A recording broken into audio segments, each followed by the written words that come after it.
और next chapter है, पांचवा चैप्टर है हमारा समानांतर श्रेणी, अर्थमेटिक प्रोग्रेशन। और ये भी थोड़ा सा इसकी क्वेरीज आई थी बच्चों की कि ये सब थोड़ा सा कठिन चैप्टर है, इसको थोड़ा समझा दीजिए। तो अगेन वैसे ही थोड़ा सा समझा के उसके बाद जो इसके इम्पोर्टेंट सवाल है, और चूंकि ये थोड़ा सा बड़ा चैप्टर है तो इसके दो पार्ट बनाएंगे अपन। तो पहले पार्ट में मैं इसका बेसिक और थोड़े से सवाल ले लेता हूँ, सेकंड में फिर और जो उसके सवाल बच रहे हैं वो कर दूंगा। स्पेशली देखा जाए तो इसमें देखो सबसे पहले होते हैं जनरल सवाल जो कि बेसिक, जैसे कि प्रथम पद क्या होता है, सार्वंतर क्या होता है, एंड टर्म। तो ये नॉर्मली सवाल है, एक नंबर में भी आ सकते हैं। जैसे सपोज एक नंबर में आ सकता है, कोई भी एक सीरीज दे दी रहेगी आपको, उसमें पूछ लिया कि प्रथम पद कौन सा है या कॉमन डिफरेंस कितना है, तो ये दो नंबर का सवाल ही बन सकता है, जो ऑब्जेक्टिव में भी आ सकता है। ठीक है, तो करने लायक देखा जाए तो एक एंड टर्म निकालना कि कौन सा पद कौन से नंबर पे है या इतने टर्म पे कौन सा पद है, एक सवाल ये होता है। एक होता है योगफल निकालना कि इस सीरीज का योगफल दिखा दीजिए। तो तीन मेनली सवाल हैं इसमें, ज़्यादा सवाल भी नहीं है। चलिए, तो मैं आपको शुरुआत करता हूँ, पहले मैं इसको समझा दे रहा हूँ। समांतर श्रेणी क्या होती है? समांतर श्रेणी जैसे 2, 4, 6, 8, आप इसमें देख पा रहे होंगे कि ये जो सीरीज है ये एक निश्चित संख्या को जुड़ जुड़ के आगे बढ़ रही होगी।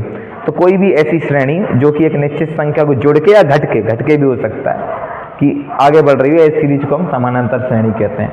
ये इस फॉर्म में रहती है A1, A2, A3, A4 ऐसे आगे डट करके इसको एन तक ले दो। एन कोई टर्म है, यहाँ पर कोई सा पद हो सकता है। अब प्रथम पद किसी भी श्रेणी का पहला पद उसका प्रथम पद ही कहलाता है, इसको ए से डिनोट करते हैं हम। सार्वंतर कॉमन डिफरेंस जिसको हम बोलते हैं, दूसरे पद में से मतलब A2 में से अगर A1 को माइनस करो तो आपके पास क्या आ जाता है? कॉमन डिफरेंस आता है। इसके लिए एक मैं सवाल बता देता हूं आपको, और ये आ रखा है ऑलरेडी, तो मैं आपको बता रहा हूं। ये वेरी शॉर्ट का सवाल है, question number 2, question number 2 very short का। ठीक है, और जैसे इसने कहा है कि जैसे कई बार आपके पास आ जाता है कि ए की वैल्यू आपको दी है ऑलरेडी कितनी? 10, और डी की वैल्यू दे दी है इसने 10। इसका मतलब ये रहा कि जो भी सीरीज है उसका पहला पद आपके पास कितना रहेगा? 10। और डी का मतलब कॉमन डिफरेंस का मतलब है कि इसके आगे जो संख्या है, अगर इसकी सिंपल इसमें जोड़ दीजिए आप, इसमें अगर +10 करेंगे तो ये हो जाएगा 20, इसमें फिर +10 करेंगे ये हो जाएगा 30, इसमें फिर +10 करेंगे ये हो जाएगा 40। इस तरह से ये 10-10 के कॉमन डिफरेंस से बढ़ रही है। अब 20 को 10 से आप माइनस करके देखेंगे तो कॉमन डिफरेंस 10 आ रहा है, पहला पद आपका ए है। अब आपको केवल ये करना है कि इसके कितने टर्म आपको लेने थे। तो उसने कहा था कि एपी के प्रथम 4 पद लिखिए, मतलब 4 टर्म। तो पहला, दूसरा, तीसरा, चौथा, ये आ गया आपका आंसर। तो 10, 20, 30, 40 ये आपका आंसर है। ये आपके 4 टर्म आ गए सीरीज के।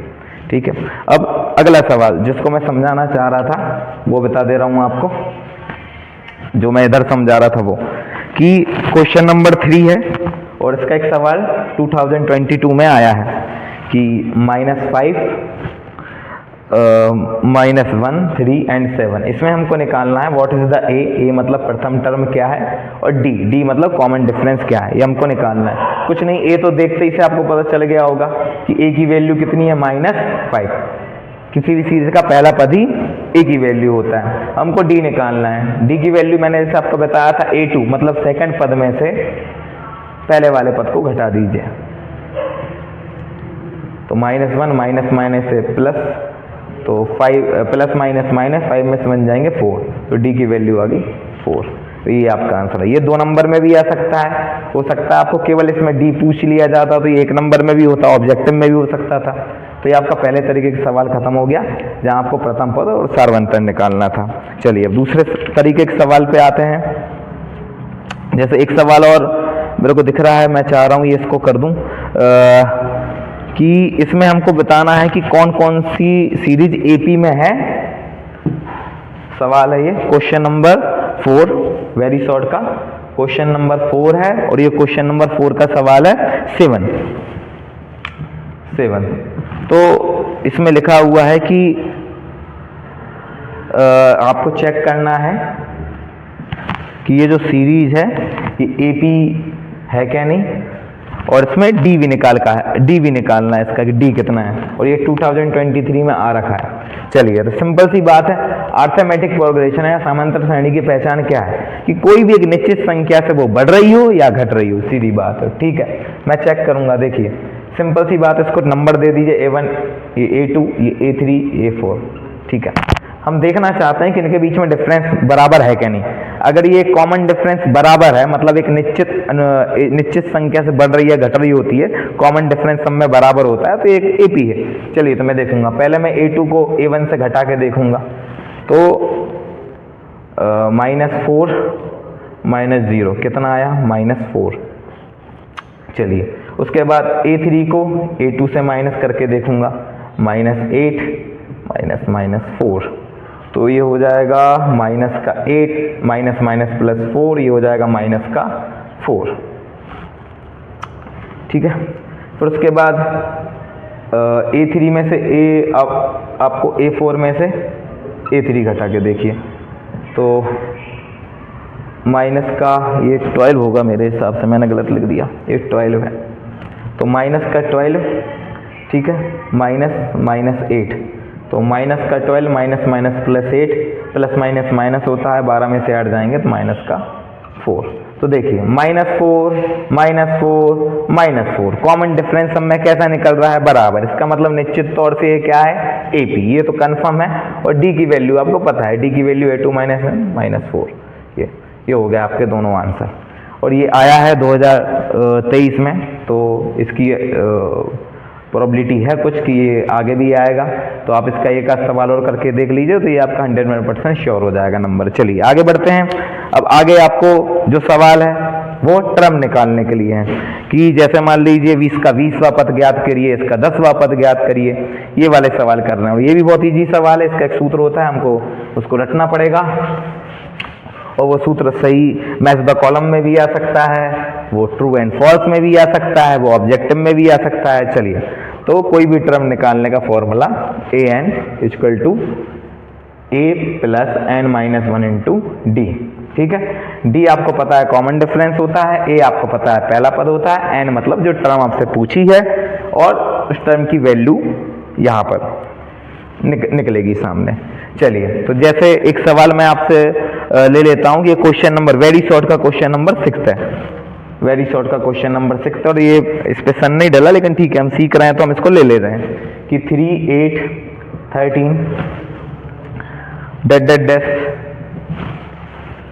253 में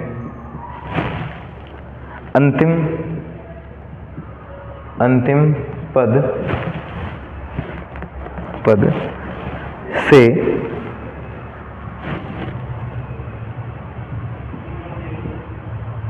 बीसवां पद ज्ञात कीजिए। ठीक है, तो वैसे मेरे को ये सवाल लेना नहीं चाहिए था क्योंकि कॉन्सेप्ट थोड़े से ढीले नहीं हो जाए, लेकिन ठीक है, मैं आपको पढ़ के दिखा दे रहा हूँ कि मैं ऐसा क्यों करूँगा। जब हम इसके सूत्र की बात करेंगे तो an-1 × d यही है, तो आप कहेंगे सर ठीक है, इसमें a की वैल्यू 3 आ जाएगी, लेकिन नहीं, उसने बोला है कि 3 8 13 253 में अंतिम पद से मतलब यहाँ से, तो मतलब सीरीज आपकी कायदे से कहाँ से शुरू हुई होगी, 253 से। ठीक है, तो आपके पास a की वैल्यू कितनी आई है, 253। ये इसमें बहुत बड़ा, आप चाहें तो सवाल में स्टार लगा दें, हो सकता है अगर ये सवाल जाए तो आप यहाँ पर गलती कर बैठेंगे, a की वैल्यू आप 3 रख बैठेंगे, लेकिन यहाँ पर अगर आप पढ़ के देखेंगे, यहाँ पर लिखा हुआ है 253 में अंतिम पद से, ये देखिए अंतिम पद से, तो अंतिम पद से मतलब a की वैल्यू अब 253 हो जाएगी। चलिए, n की वैल्यू कौन से टर्म का निकालने को बोला है, 20। d आपको पता होगा, 8 - 3 करेंगे आप कितना आएगा, 5 आएगा। यहाँ तक कोई दिक्कत होनी नहीं चाहिए मेरे हिसाब से। चलिए, तो अब इसमें हम रख देते हैं an = a की वैल्यू 253 एंड 20 - 1 एंड d की वैल्यू 5। तो सॉरी 253 करिए इसको, 253 + 20 में से 1 माइनस करेंगे 19,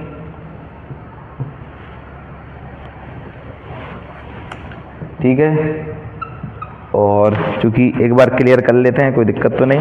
253 ठीक है। और 19 5 चूँकि होता है 95।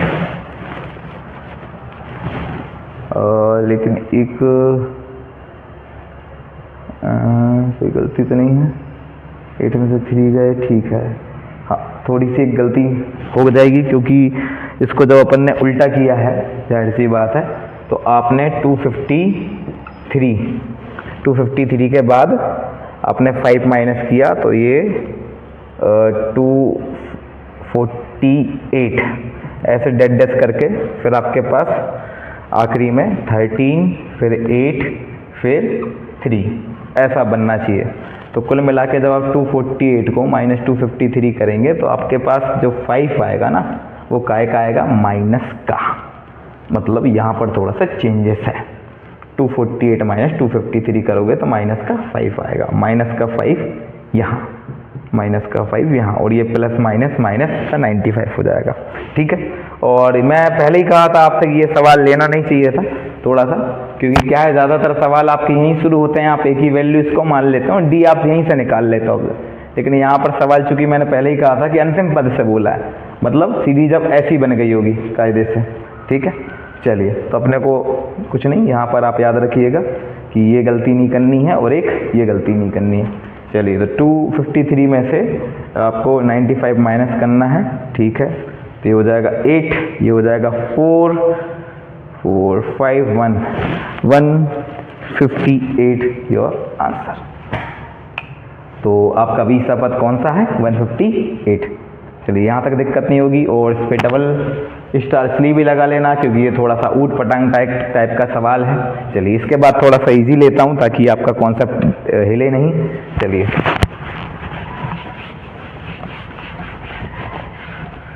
चलो, तो ये सवाल देखिए, इसमें आपको अच्छा लगेगा, थोड़ा सा रिलीफ मिलेगी, गलती की गुंजाइश कम होगी। का 10वां पद ज्ञात कीजिए। और ये ऑलरेडी आ रखा है, पहले ये आया था 2023 में। चलिए, तो देखो, ये इसमें सिंपल सा कहा, इसमें ऐसा कुछ नहीं कहा कि पीछे से आगे से कुछ भी टर्म चेंज करिए। तो सिंपल सी ए की वैल्यू आपको कितनी मिल गई? 2। चलिए, डी की वैल्यू 7 माइनस 2 कितना हो गया होगा? डी। यहाँ तक कोई दिक्कत नहीं। अब चूंकि फॉर्मूला सीधा, अच्छा, एन की वैल्यू कितनी है? 10। ठीक है, तो a n equal to a plus n minus 1 into d. A की वैल्यू कितनी है? 2, एन की वैल्यू है 10 माइनस 1, और डी की वैल्यू आपके पास कितनी? डी की वैल्यू कितनी निकल गई है? 5। ठीक है, तो ये 5, तो 2, ये हो जाएगा 9, 9 इंटू 5, मतलब 9 5 45, और प्लस करोगे तो 47। दैट इज योर आंसर की 10वां पद कौन सा है? 47। तो मेरे हिसाब से आपको समझ में आ गया होगा। चलिए, तो इस अगले कड़ी में हम इसको देखेंगे कि अब आगे की चीज़ क्या है। अब योगफल बचता है अपना, तो योगफल को हम अगले वीडियो में देखेंगे, और योगफल के 2-4 इंपॉर्टेंट सवाल करेंगे। और उसका आने का संभावना इसलिए भी क्योंकि 2 से ज़्यादा नंबर का अगर चैप्टर से सवाल आएगा तो निश्चित तौर से वो योगफल वाला ही आएगा। तो हम पार्ट 2 में योगफल वाला करेंगे। Thank you.